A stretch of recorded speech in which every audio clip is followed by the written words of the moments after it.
नमस्कार, insider live में आपका एक बार फिर से स्वागत है और मैं हूं रॉकी सिंह।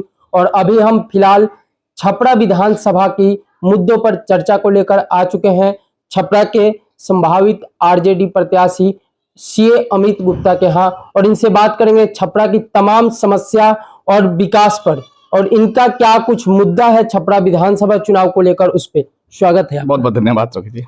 अमित जी, पूछना चाहेंगे कि आप एक व्यवसाय के क्षेत्र जैसे आप सीए हैं, लेकिन आखिर क्या ऐसी मजबूरी हुई कि आपको राजनीति में उतरना पड़ा?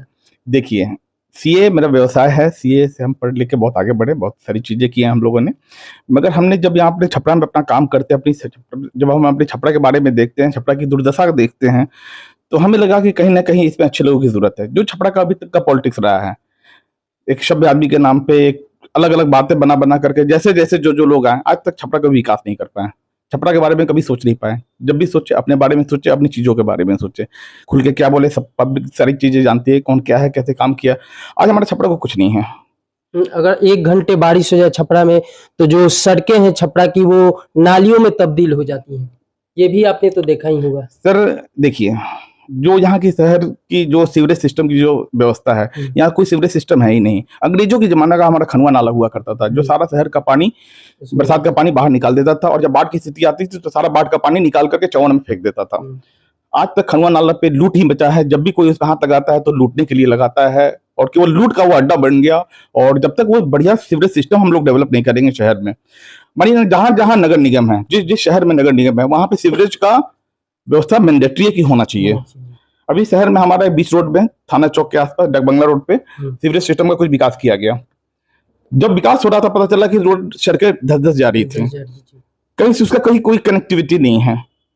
तो यहाँ पे केवल लूट का अड्डा बचा हुआ है। शहर पे केवल कभी भी कोई काम हो रहा है, केवल लूट बचाने के लिए काम हो रहा है। कोई भी डेवलपमेंट दिखाया जा रहा है तो लूट के लिए दिखाया जा रहा है। रही बात बाढ़ का पानी, जब तक सीवरेज सिस्टम हमारा सुधरेगा नहीं, शहर का बाढ़ का पानी निकलेगा नहीं, बारिश का पानी निकलेगा नहीं। और दुर्दशा क्या है, आप कहीं हम लोग बाहर जाते हैं, कभी विदेश भी जाते हैं, देखते हैं कि धूल, क्या कहीं भी एक धूल दिखाई नहीं देता है।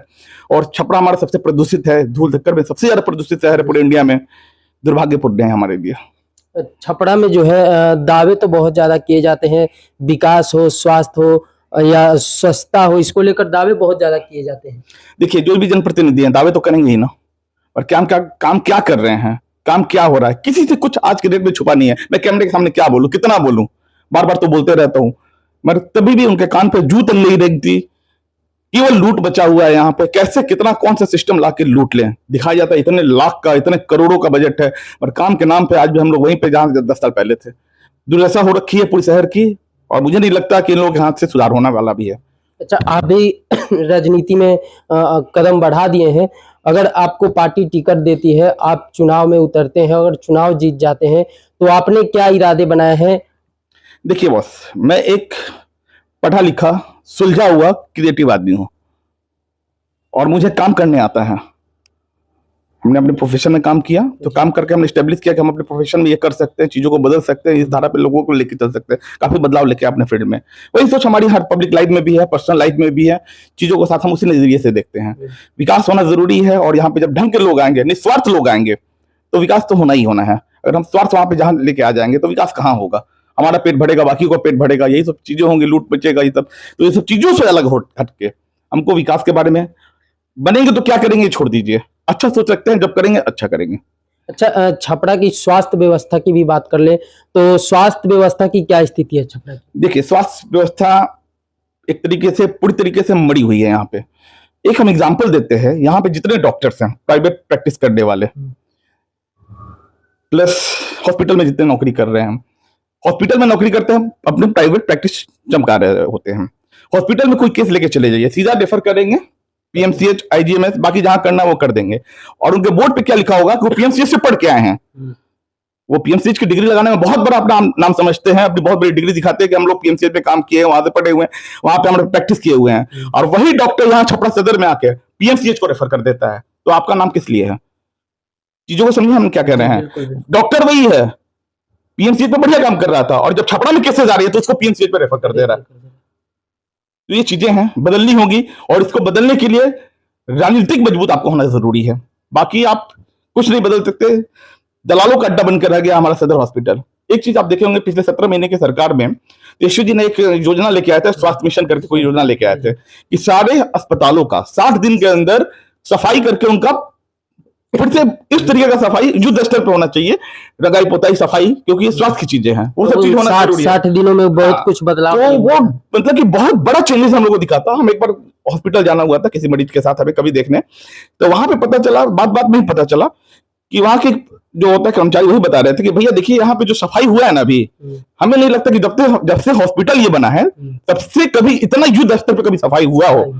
तो एक छोटा सा टर्म में उन्होंने एक प्रूफ करके दिखाया कि चीजों को ऐसे बदला जा सकता है। और देखिए आज सारे हॉस्पिटल कॉर्पोरेट घराने के होते जा रहे हैं, अपोलो हो, फोर्टिस हो, चाहे जो भी है बड़े बड़े, उस पर पैसा लग रहा है। क्या उससे ज्यादा पैसा हमारा इस सदर अस्पताल में लगता है, बाकी निर्माण में लगता है? क्या उस स्टैंडर्ड को सदर अस्पताल को बनाया नहीं जा सकता? क्यों सोच वैसी चाहिए, व्यवस्था वैसी चाहिए। सदर अस्पताल के किसी टॉयलेट में चले जाइए, किसी बाथरूम में चले जाइए, टाइल्स देख लीजिए, आपको वहां खड़े होने का, बैठने का मन नहीं करेगा। एक वेटिंग हॉल नहीं है वहां पे कि मरीज बैठ सके, इंतजार कर सके, अपना काम करवा सके, कोई चीजें वहां पे व्यवस्थित नहीं है। डॉक्टर कभी मिलेंगे नहीं आपको वहां पे। ऑन कॉल डॉक्टर को बुलाया जाता है जब भी जरूरत पड़ती है। कोई पेशेंट आ गया, वो भी कब पेशेंट आ गया, क्रिटिकल पेशेंट आ गया, जब लगता है कि पब्लिक उसके साथ है तो डॉक्टर को बुलाया जाता है, तब वो ट्रीटमेंट देते हैं वहां पे। अटेंड पता नहीं क्या सिस्टम उन लोग अटेंडेंस लगाते हैं और चले जाते हैं अपना प्राइवेट प्रैक्टिस करने, और वापस आते हैं फिर से अटेंडेंस लगाने। तो ये सिस्टम उन्होंने डेवलप कर रखा है। ये सिस्टम को बदला कैसे जा सकता है? इच्छा शक्ति की जरूरत है और निस्वार्थ होकर लगने की जरूरत है। जब तक हमारी इच्छा शक्ति और हमारा स्वार्थ उसमें वैसा नहीं रहेगा, तब तक हम उसको बदल नहीं पाएंगे, कर नहीं पाएंगे। तो सबसे ज्यादा जरूरी है कि हमारी वैसी इच्छा शक्ति हो कि हमें ये बदलना है तो बदलना है। अच्छा, एक और चीज हम आपसे पूछना चाहेंगे कि फिलहाल में ही हाल के कुछ दिनों में पहलगांव में आतंकियों द्वारा निर्मम हत्या निर्दोष लोगों का हुआ था, लगभग 26 लोग मारे गए थे उसमें, उस पे क्या कहना चाहेंगे? देखिए बहुत निंदनीय घटना थी, दुर्भाग्यपूर्ण रहा। हमारे लोग मारे गए, इसमें काफी लोग जाने गए हैं, बहुत लोग आहत हुए। पूरा देश, पूरा विपक्ष यहाँ राजनीति छोड़ के खड़ा है। यहाँ पे देख के अच्छा लगता है कि पूरा हमारा देश आज एकजुट है, अखंड है, एकता अपना दिखा रहा है कि पाकिस्तान का नामो निशान मिटा दो, यहाँ से इतिहास भूगोल बदल दो, हम आपके साथ खड़े हैं। अच्छा लग रहा है और हमारा उन लोगों के प्रति बहुत सहानुभूति है जिनके साथ ये दुर्घटना घटी है। भगवान उनकी आत्मा को शांति दे। नहीं होनी चाहिए थी चीजें, और हमारी जो गवर्नमेंट जो भी एक्शन ले रही है देश हित में ले रही है, अच्छा कर रही है, और पूरा समर्थन है हम लोगों का इसमें। अच्छा, कोई आदमी ये भी है जो सवाल खड़ा कर रहा है कि जो सिक्योरिटी है वहां पे उस तरीके की नहीं है जो होनी चाहिए। अगर वैसा सिक्योरिटी वहां पे सुरक्षा के पुख्ता इंतजाम रहता तो ऐसी दुर्घटनाएं नहीं। केंद्र सरकार ने भी माना है कि सुरक्षा में कहीं ना कहीं चूक हुई है। केंद्र सरकार उन लोगों से सख्ती से निपटेगी भी, जहां जहां जिसकी चूक हुई है उसकी जिम्मेदारी भी तय होगी। हमें पूरा उम्मीद है ये मामला हमारे देश के नागरिकों का है, हमारे देश की सुरक्षा का है। इसमें कहीं कोई सरकार कंप्रोमाइज करने नहीं जा रही है। बहुत इतने कहीं जहां भी चूक हुई है, मैनेजमेंट में चूक हुई है, सुरक्षा में चूक हुई है, जो भी चूक हुई है उसको निपटा जाएगा, हमें पूरा भरोसा उम्मीद है। अच्छा, आखिरी सवाल आपसे करेंगे, जो अपना छपरा शहर है उसको आप किस नजरिए से देखते हैं, चाहे वो स्वास्थ्य हो, शिक्षा हो या रोजगार हो? देखिए हमारे छपरा में आजकल कुछ नहीं है। स्वास्थ्य आपने देख लिया, चर्चा हम लोगों ने कर ली। शिक्षा की बात जहां तक करते हैं, शिक्षा में जो हम देख रहे हैं, शिक्षा का स्तर बहुत गिर गया है।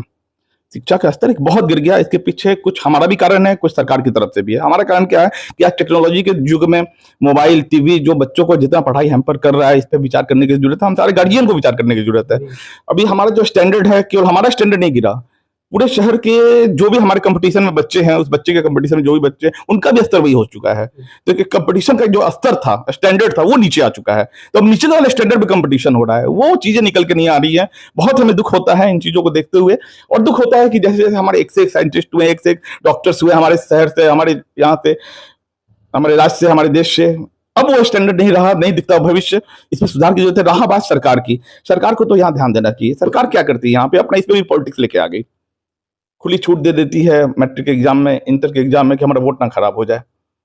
टाइट करेंगे वोट खराब हो जाएगा। देखिए बिहार की एक चीज बात करते हैं, हमारा सबसे बड़ा धन क्या था? यहाँ का शिक्षा। हमारी जो फसल थी, शिक्षा की जो फसल थी, सबसे बड़ा धन था हमारा। हमारे लोग बहुत बड़ी जगह पे जाते हैं, नौकरी करके, प्राइवेट में भी जाते हैं, सरकारी में भी जाते हैं। सबसे बड़ा धन था हमारे। उद्योग धंधा तो है नहीं, खेती बाड़ी है और शिक्षा है। तो शिक्षा की जो फसल है ना, उसमें घून लग चुका है। इस सरकार में शिक्षा की फसल में घून लग चुका है। और ये कब पता चल रहा है? जब ये 8 साल 10 साल जब बीते हैं ना, 15 साल जो बीते हैं, जब ये शिक्षा वाला फसल तैयार होके आया है, तो पता चल रहा है कि इसका स्टैंडर्ड नीचे आ चुका है। हम वहां कंपटीशन नहीं दे पा रहे हैं लोगों में। पता चलता है कि हम MBA की डिग्री लेके बैठे हैं, इंजीनियरिंग की डिग्री लेके बैठे हैं, डॉक्टर्स की डिग्री लेके बैठे हैं, और हमारे पास काम नहीं है, बेरोजगार बैठे हैं। सोचनीय चीज है। इसमें यहाँ पे दोषी मैं अकेले सरकार को नहीं दूंगा, पब्लिक की भी यहाँ पे दोष है कि हम लोग चीजों को समझ नहीं पाते हैं। हमारा बच्चा चोरी करता है तो सबसे पहले ईमानदारी हमें दिखानी चाहिए कि हमारा बच्चा चोरी नहीं करे। अच्छा, एक चीज और पूछेंगे। तेजस्वी यादव युवाओं के प्रेरणा स्रोत माने जा रहे हैं और बहुत जगह से चर्चा ये उठ के आ रही है कि इस बार जो है मुख्यमंत्री, बिहार के मुख्यमंत्री जो है तेजस्वी यादव को बनाया जाएगा। और जो पार्टी है, पार्टी की तरफ से क्या कुछ घोषणा है और आम जनता के लिए पार्टी की तरफ से क्या कुछ अलग इस बार होने वाला है? देखिए, जो आजकल युवाओं के सबसे चहेते हमारे तेजस्वी जी, हमारे नेताजी बने हुए हैं, वो पब्लिक में रोजगार सबसे पहले प्रायोरिटी देते हैं। अगर देखिए, कॉमन सी बात है कि अगर हमारे घर में एक कमाने वाला आदमी होता है ना, तो पूरा घर का भरण पोषण अच्छे तरीके से हो जाता है। तो सबसे पहले सबसे ज्यादा ध्यान उनका ये है कि कोई हमारे राज्य में कोई बच्चा बेरोजगार न रहे। अगर उसके पास रोजगार होगा ना, क्राइम ऐसे ही घट जाएगा, सारी मुश्किलें ऐसे ही खत्म हो जाएंगी। तो रोजगार होना सबसे ज्यादा जरूरत है। बाकी और वृद्धाओं के लिए, महिलाओं के लिए, जो अपेक्षित लोग हैं उनके लिए भी हमारी सरकार ने, हमारे नेता ने बहुत अच्छी अच्छी स्कीमें लेके आई है। उन्होंने एक माई बहन मान योजना लेके आए हैं 2500 रुपए। उन्होंने देखा कि महिलाओं की स्थिति ऐसी वैसी हो रखी है कि वो अपना घर नहीं चला पाती है, छोटी छोटी खर्चे का लोड नहीं उठा पाती है। तो एक 2500 का जहां उनको हेल्प मिलेगा तो कम से कम एक वर्ग, बहुत बड़ा वर्ग, उस 2500 से बहुत कुछ अपना मैनेज कर लेगा। रही बात गैस सिलेंडर की बात, 500 रुपए में हम लोग गैस सिलेंडर देने जा रहे हैं। बिजली यूनिट 200 यूनिट फ्री देने जा रहे हैं। जो हमारा चीटर मीटर लगा हुआ है आजकल, इलेक्ट्रॉनिक मीटर जिसे हम लोग चीटर मीटर कहते हैं, बैकडोर से गवर्नमेंट पैसे को लूट रही है। यहाँ पे इन चीजों को खत्म किया जाएगा। कोई वृद्धजन है, निशक्त है, विकलांग है, उसके लिए भी जो 500 की रकम थी उसको 400 उसको बढ़ा के 1500 किया गया। 400 रुपये क्या मिलता है बॉस? चीजें हैं, हमारी सरकार आएगी, बदलेंगी। और तेजस्वी जी हमारे युवाओं के सबसे चहेते बने हुए हैं, महिलाओं के सबसे चहेते बने हुए हैं, और वो पूरा उम्मीद करते हैं हम लोग कि अब की बार वो बहुत तरीके से अच्छे अच्छे लोगों को टिकट देंगे, अच्छे अच्छे लोगों को लेके आएंगे, साफ सुथरी स्वच्छ राजनीति करके दिखाएंगे, और बिहार का बदलाव उन्हीं के हाथों लिखा है और करके दिखाएंगे। छपरा की जो जनता है, छपरा विधानसभा की जो जनता है, उनसे आपकी क्या अपील रहेगी? देखिए, छपरा की जो जनता है, बहुत मैं एनालिसिस करता हूँ चीजों को, बहुत समझदार जनता है, पढ़ी लिखी जनता है, चीजों को वो लोग समझते हैं। अब की बार जाति पाति धर्म सबसे ऊपर उठकर जो सबसे योग्य व्यक्ति होगा वो उसको लेके आएंगे। क्यों लेके आएंगे? जात के नाम पे भी वोट देके देख लिया, धर्म के नाम पे भी वोट देके देख लिया, पार्टी के नाम पे भी वोट देके देख लिया, अंततः क्या हुआ? विकास नहीं हुआ। तो देखिए, ये लोकल चुनाव होता है, एक राज्य का चुनाव होता है, तो इसमें कैंडिडेट भी उतना इंपॉर्टेंट होता है जितना पार्टी इंपॉर्टेंट होती है। तो इसमें अच्छे चेहरे आएंगे और छपरा के लोगों पे पूरा भरोसा है कि अच्छा चेहरा जो अच्छा होगा उसको चुन के लेके आएंगे, क्योंकि सब कुछ यहाँ की पब्लिक देख चुकी है। आज मैं नेता जरूर बन गया, चुनाव लड़ने जा रहा हूँ, सब कुछ अच्छी बात है। कल होकर तो मैं भी तो एक आम जनता था ना, तो मैं भी यही चीजें सोचता था कि जो जिसको लाओ भाई, कुछ विकास तो हो, पार्टी पॉलिटिक्स से ऊपर उठ के विकास हो, तो चीजें बदलेगी। अब पूरा मुझे उम्मीद है, छपरा से अपील भी है, जनता की अपील भी है कि अच्छा चुनेंगे। अपना पूरा परिचय बता दें। मैं अमित गुप्ता, राजद नेता, समाज सेवी ज्यादा हूँ। धन्यवाद।